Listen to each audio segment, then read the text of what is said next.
नमस्कार जी सभी को। आप सब कैसे हैं?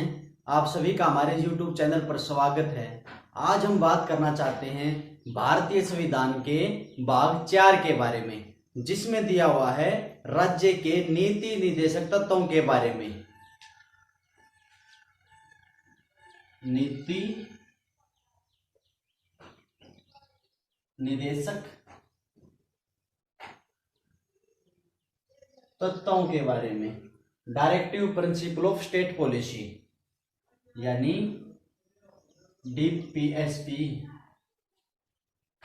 ये दिया हुआ हमारे संविधान के भाग 4 के अंतर्गत। हम इसको याद कैसे करेंगे? देखो, इसमें कितने डिजिट हैं? 1 2 3 4। Directive principle of state policy में 4 डिजिट हैं, तो इसका मतलब ये भाग 4 के अंतर्गत है। हम इसको इस ट्रिक के माध्यम से याद कर लेते हैं। यानी ये कितने डिजिट हैं? 4। तो राज्य के नीति निर्देशक तत्व हैं भारतीय संविधान के भाग 4 के अंदर समाहित हैं। अगर हम आर्टिकल्स की बात करें तो अनुच्छेद 36 से लेकर 51 तक इनकी जानकारी दी गई है। देखिए, ये नीति निर्देशक तत्व क्यों बनाए थे? शुरुआत में अगर हम बात करें, जो भारत शासन अधिनियम था हमारा, भारत शासन जो अधिनियम 1935 का था, उसमें जिन निर्देशों को दिया गया था या उसके द्वारा जो निर्देश दिए गए थे, आगे चलकर उन्हीं निर्देशों को हमारे संविधान में डीपीएसपी कहा गया। ठीक है, तो इसकी शुरुआत इन्हीं निर्देशों से होती है। देखो, ये क्या होते हैं? इनका अर्थ होता है कि राज्य जब भी नीतियां बनाए तो वो 36 से लेकर 51 तक जो बातें दी गई हैं उनका ध्यान रखे, उनके संदर्भ में कानून बनाए। और ये वाद योग्य नहीं होते हैं, वाद योग्य नहीं होते हैं, नॉन जस्टिसिएबल हैं। तो इसका मतलब है, अगर राज्य या सरकार है जो हमारी, इनके संदर्भ में जो जानकारी 36 से 51 में दे रखी है, उनके संबंध में अगर कानून ना भी बनाती है तो आप इनको न्यायालय में लेकर नहीं जा सकते। यानी आप कोर्ट में ये नहीं कह सकते कि राज्य इस संदर्भ में कानून नहीं बना रहा है, इसलिए ये वाद योग्य नहीं है। और ना ही ये किसी भी परिस्थिति में सस्पेंड होते। ठीक है, सस्पेंड भी नहीं होते।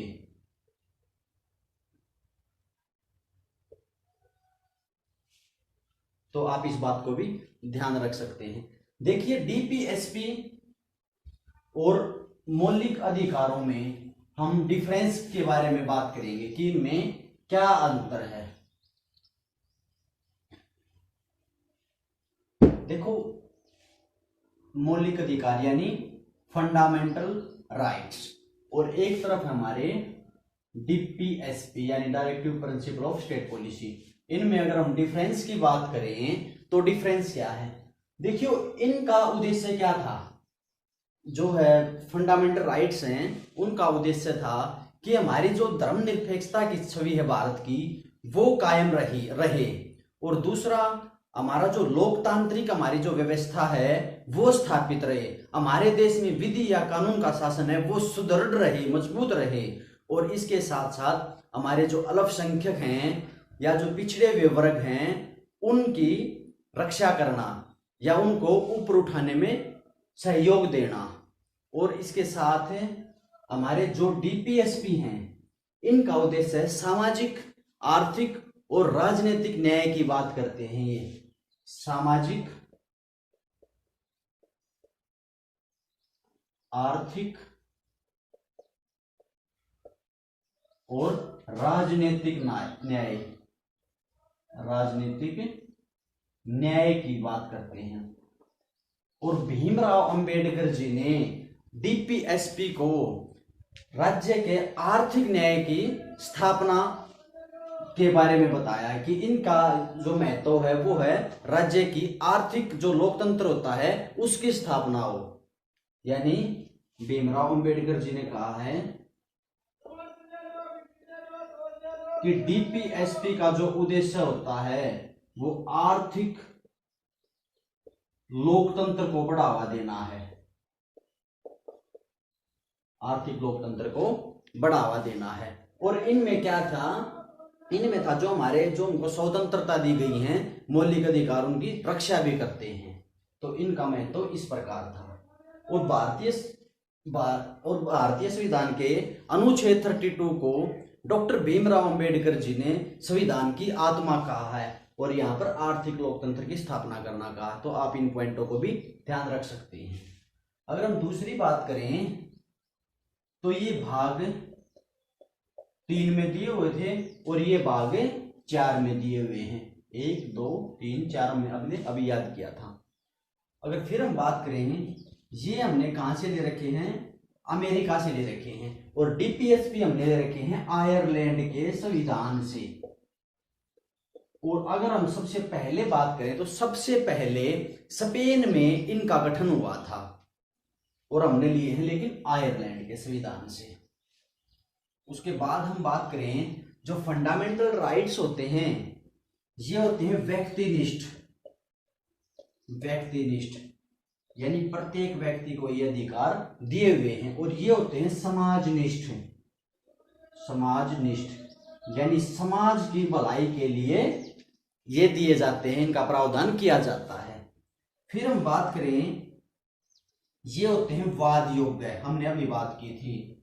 इनको लागू नहीं किए जाने पर या इनका हनन होने पर हम अनुच्छेद 32 के तहत सुप्रीम कोर्ट और अनुच्छेद 226 के तहत हाई कोर्ट में जा सकते हैं, लेकिन ये वाद योग्य नहीं होते, वाद योग्य नहीं है। फिर अगर हम बात करें, ये होते हैं कानूनी अधिकार। और जो डीपीएसपी हैं वो होते हैं राजनीतिक अधिकार।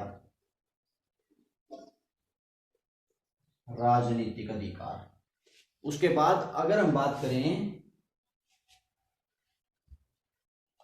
ये मौलिक अधिकार जिस भी बच्चे का जन्म हो गया भारत में उसको स्वतः मिल जाएंगे, यानी जन्म के होने के बाद मिल जाएंगे।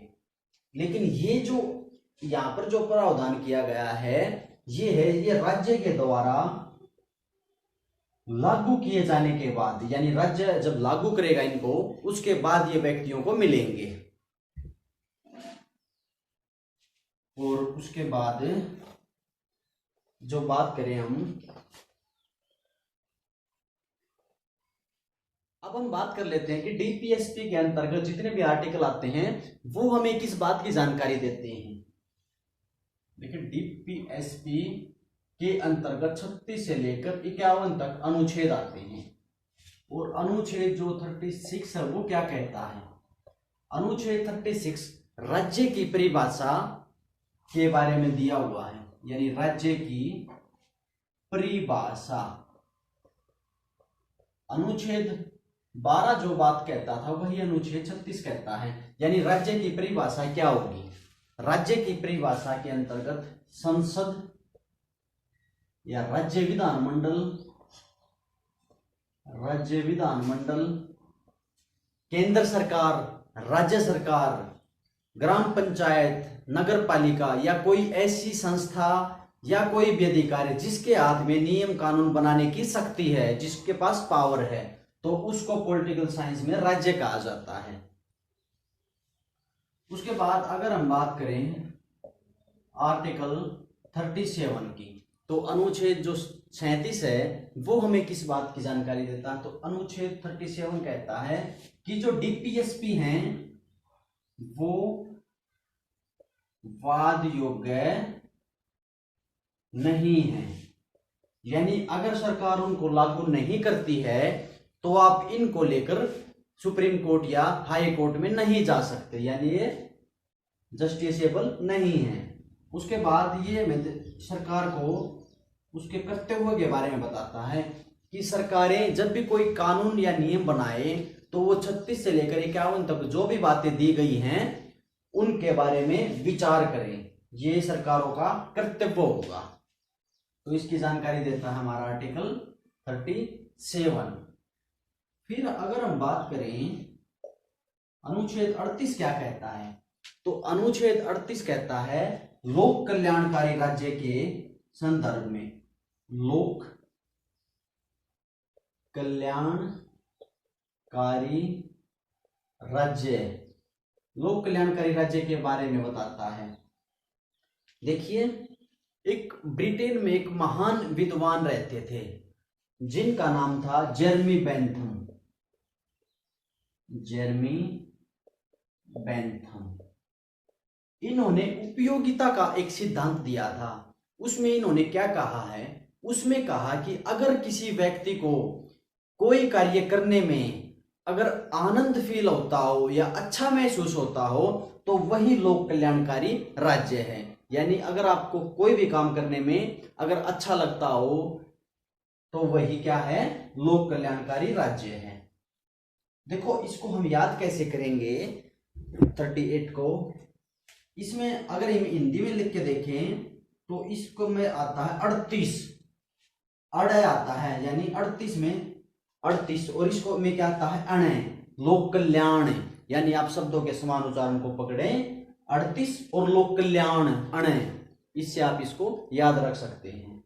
इसके बाद इसमें अनुच्छेद 38 में ये दो जो सब क्लोज है वो क्या कहता है, देखो इसको हमने 44वां संविधान संशोधन करके 1978 में इसमें क्या लिखा गया है, इसमें लिखा गया है कि आय की जो असमानता होती है, आय की असमानता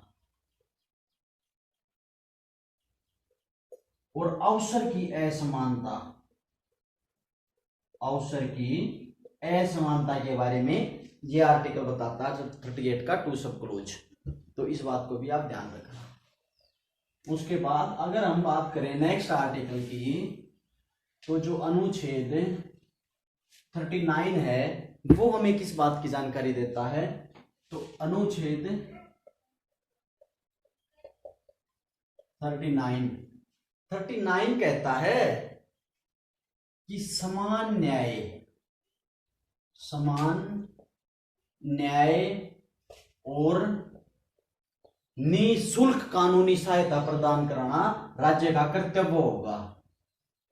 निःशुल्क कानूनी सहायता, कानूनी सहायता प्रदान कराना राज्य का क्या होगा, कर्तव्य होगा।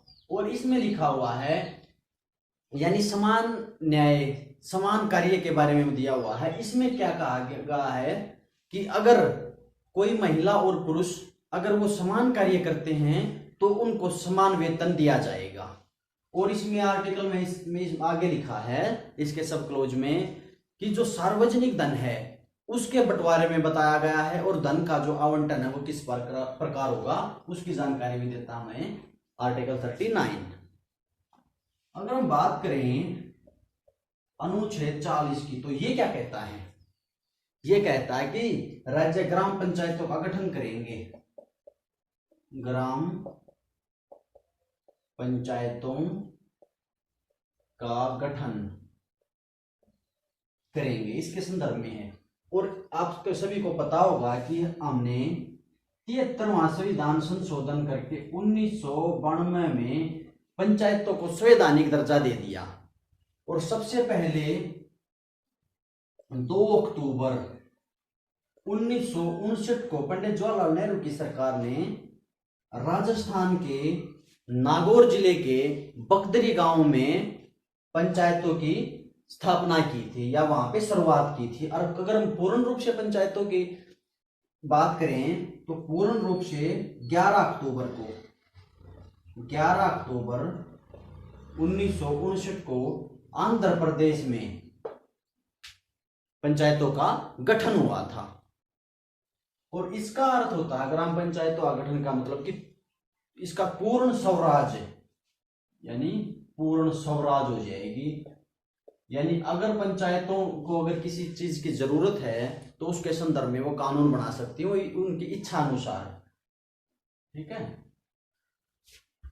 और इसमें 29 विषय हैं जिन पर ग्राम पंचायतें कानून बना सकती हैं अपनी मनमर्जी से। तो अनुच्छेद 40 में इसका वर्णन किया गया है।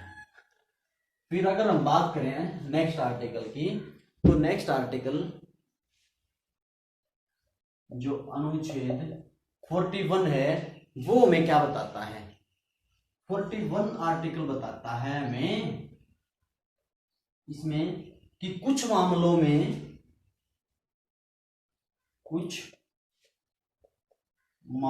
में कार्य का अधिकार या काम का अधिकार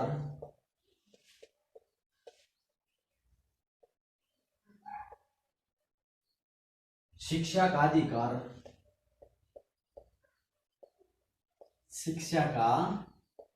अधिकार तथा लोक सहायता पाने का अधिकार, लोक सहायता पाने के अधिकार के बारे में हमें बताता है आर्टिकल 41। इसके बाद अगर हम बात करें आर्टिकल 42 की, ये क्या कहता है? ये कहता है एक समान न्याय संगत तथा मानवोचित और स्त्री प्रसूति सहायता राज्य के द्वारा प्रदान की जाएगी। स्त्री प्रसूति सहायता यानी जब कोई महिला किसी बच्चे को जन्म देती है तो उसकी पूरी मदद राज्य करेगा, सरकारें करेगी। इस बात के बारे में बताता है आर्टिकल 42। इसके बाद अगला आर्टिकल है वो क्या कहता है?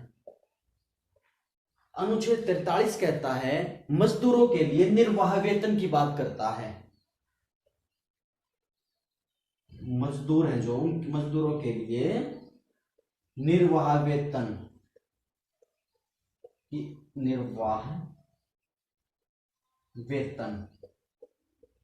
यानी कोई मजदूर अगर कहीं भी कार्य कर रहा है तो उसको इतना वेतन जरूर मिलना चाहिए जिसके उसके परिवार का निर्वाह हो सके, पालन पोषण हो सके। तो ये जानकारी देता है हमारा आर्टिकल 43। और इसके संबंध में हमारी सरकारों ने कानून भी बनाए हैं। मजदूर अधिनियम, मजदूर निर्वाह अधिनियम 1976 बनाया हमने, ठीक है। और इसमें क्या लिखा हुआ है? इसमें लिखा हुआ है कि उद्योगों के प्रबंध में कर्मचारियों की सहभागिता, यानी अगर आप उद्योगों के संबंध में कोई नीतियां बना रहे हैं तो उसमें जो कर्मचारी या जो मजदूर हैं उनकी राय लेनी पड़ेगी, उनकी सहभागिता उसमें होनी चाहिए नीतियां बनाते समय। इसी आर्टिकल में लिखा 43 में। उसके बाद अगर हम बात करें तो अनुच्छेद 44 हमें किस बात के बारे में बताता है? ये कहता है कि सभी के लिए एक समान नागरिक संहिता के बारे में बताता है। यानी जो यूनिफॉर्म सिविल कोड होता है उस बात की जानकारी देता है। यूनिफॉर्म सिविल कोड, इसका मतलब होता है कि हमारे कानून में जो भेदभाव है उसको समाप्त करना। जैसे जो मुस्लिम हैं वो 4 शादियां कर सकते हैं, तो इस प्रकार के जो कानून है में जो अंतर है उसको कम करना या समाप्त करना। और ये सबसे पहले गोवा में यह लागू हो चुका है, ठीक है। हमारा पहला राज्य है, वहां पर लागू हो चुका है। सभी के लिए एक कानून होना चाहिए। काफी अब अगले 1-2-3 साल में काफी चर्चित मुद्दा रहने वाला है। यह आर्टिकल 44 में जो दे रखा है, यानी सबके लिए एक समान कानून होना चाहिए, किसी के साथ कानून में कोई भी भेदभाव नहीं होना चाहिए। इसके बाद अगर हम बात करें नेक्स्ट आर्टिकल की, तो अनुच्छेद 45 है वो क्या कहता है? ये कहता है कि 0 से लेकर 6 वर्ष तक के बच्चों की देखभाल और उनके शिक्षा का जो प्रबंध है वो राज्य करेगा। यानी 6 वर्ष से जो कम के बच्चे हैं, 6 वर्ष से कम बच्चों की देखभाल कौन करेगा? राज्य करेगा बच्चों की देखभाल। इसके अंतर्गत अधिकतर राज्यों ने आंगनबाड़ी केंद्र खोले हुए हैं, वहां पर बच्चों को बिस्किट वगैरह या पंजीरी वगैरह या कुछ भी खाने की चीजें दी जाती हैं। तो इसका प्रावधान है अनुच्छेद 45 के अंदर। अगर हम बात करें अनुच्छेद 46 क्या कहता है, ये कहता है SC ST या जो अन्य पिछड़े हुए वर्ग हैं उनकी आर्थिक और सामाजिक क्षेत्र में उनको ऊपर उठाना, यानी SC ST जो OBC जो हमारे वर्ग हैं उनको बढ़ावा देना सामाजिक तथा आर्थिक क्षेत्र में। इसकी जानकारी देता है अनुच्छेद 46। अगर हम बात करें आर्टिकल 47 क्या कहता है, 47 कहता है कि इसमें देखो, अगर हम इसको याद करें, अगर हम 46 को याद कैसे करेंगे, देखो ये हिंदी में बोला जाता है 46 है, यानी कहीं ना कहीं से की साउंड आती है हमें, तो SC और ST यहां से भी हमें से की साउंड आती है। और हम 45 को याद कैसे करें, देखो 4 और 5 आता है, मान ले किसी के अगर 4-5 बच्चे हो जाएं तो आज के समय में उनको उनका पालन पोषण करना काफी मुशक्कत का कार्य होता है, तो आप इसको ऐसे याद कर सकते हैं। और अनुच्छेद 44 को याद कैसे करेंगे, यानी देखो 44 दोनों एक समान लग रहे हैं आपको, तो इसमें लिखा हुआ है एक समान, यानी जो हमारा कानून है वो एक समान होगा। UCC के बारे में दिया हुआ जो समान नागरिक संहिता, यानी एक समान नागरिक संहिता, यानी वहां भी एक समान की बात करी है, एक समान नागरिक संहिता, और ये हमारे जो वर्ड हैं ये भी कैसे हैं, एक समान है। तो आप इनको ऐसे ही ध्यान रख सकते हैं। तो 47 में क्या लिखा है, 47 में लिखा है पोषाहार तथा जीवन स्तर को ऊंचा उठाना या ऊपर उठाना। देखो इसके संबंध में आर्टिकल जो 47 है, हमारे यहाँ पर जो शराब है, गुटखा है, उनको प्रतिबंध किया जाता है, तो आर्टिकल 47 को आधार बनाकर किया जाता है। इसमें इस चीजों की जानकारी दे रखी है। फिर अगर हम बात करें तो अनुच्छेद 48 है, वो क्या बताता है, तो आर्टिकल 48 कहता है कि कृषि व पशुपालन संगठन के बारे में बताता है, कृषि व पशुपालन जो संगठन है इसके बारे में। और देखो जो हमारा जो सरकारों ने जो गोवध प्रतिषेध किया है, प्रतिबंध किया है, वो भी हमें 48 आर्टिकल को आधार बनाकर किया है। बहुत सारी सरकारों ने गो हत्या पर कानून बना रखे हैं या बना रहे हैं, तो उसका आधार यही है।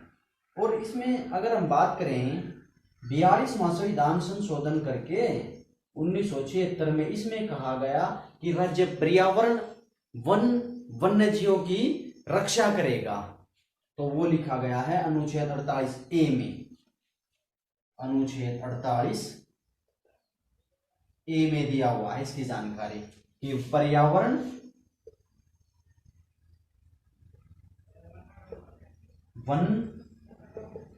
वन्यजीव आदि का संरक्षण कौन करेगा, राज्य करेगा। तो इस बात को आप ध्यान रखना। अगर हम बात करें 49 आर्टिकल हमें किस बात की सूचना देता है, तो वो कहता है अनुच्छेद 49 वो कहता है कि राज्य वस्तुओं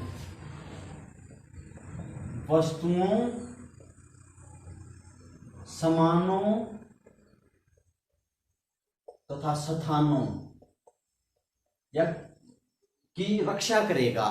तो इसके संदर्भ में हमारी सरकार ने जो पुरातत्व विभाग है उसकी स्थापना की है, यानी हमारी जो धरोहरें हैं उनकी रक्षा कौन करेगा, राज्य करेगा। अगर हम आर्टिकल 50 की बात करें तो इसमें हमारे जो कार्यपालिका है और न्यायपालिका का बंटवारा कर रखा है। कार्यपालिका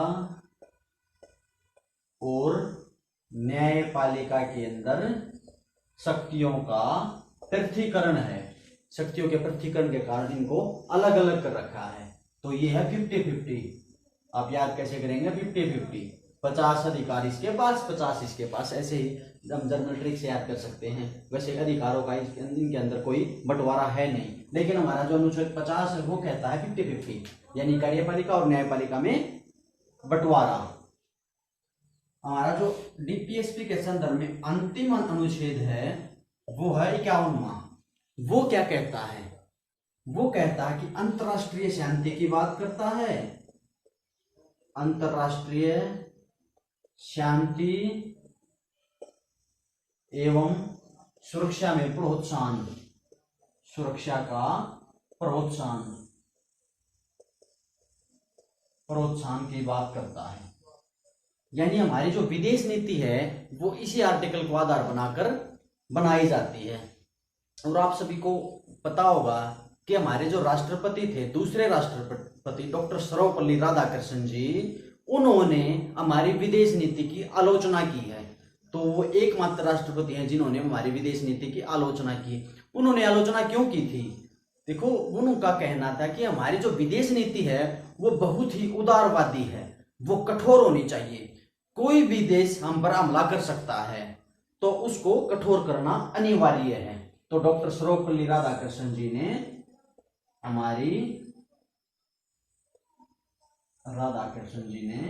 हमारी विदेश नीति की क्या की थी? आलोचना की थी। तो इस प्रकार ये हमने अनुच्छेदों के ऊपर बात की।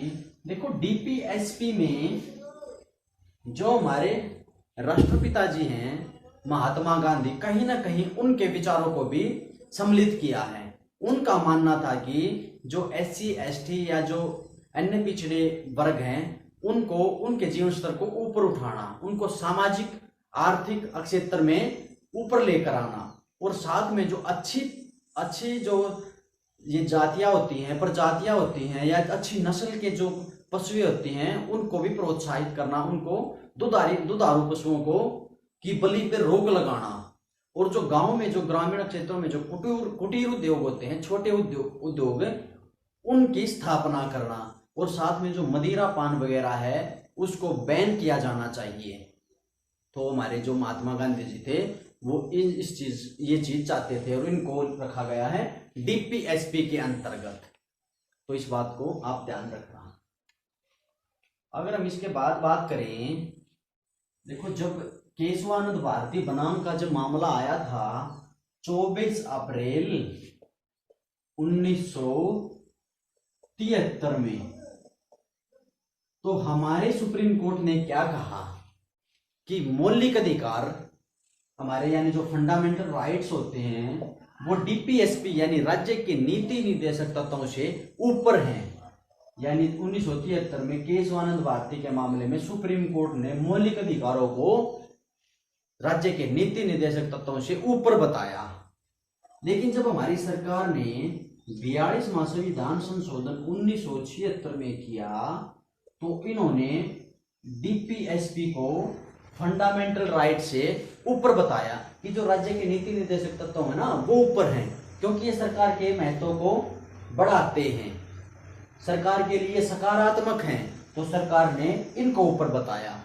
लेकिन फिर बाद में 1980 में मिनर्वा मिल्स के मामले में, मिनर्वा मिल्स का मामला हुआ था, उसमें सुप्रीम कोर्ट ने कहा कि जो फंडामेंटल राइट्स हैं और राज्य के नीति निर्देशक तत्व हों, ये एक समान हैं, ये दोनों एक दूसरे के पूरक हैं, कोई भी इनमें ऊपर नीचे नहीं है। जिसके बाद ये विवाद थमा। तो आप इन बातों को भी ध्यान रख सकते हैं। तो आज हमने बात की राज्य के नीति निर्देशक तत्वों के बारे में। आप सभी काम से जुड़ने के लिए बहुत बहुत धन्यवाद।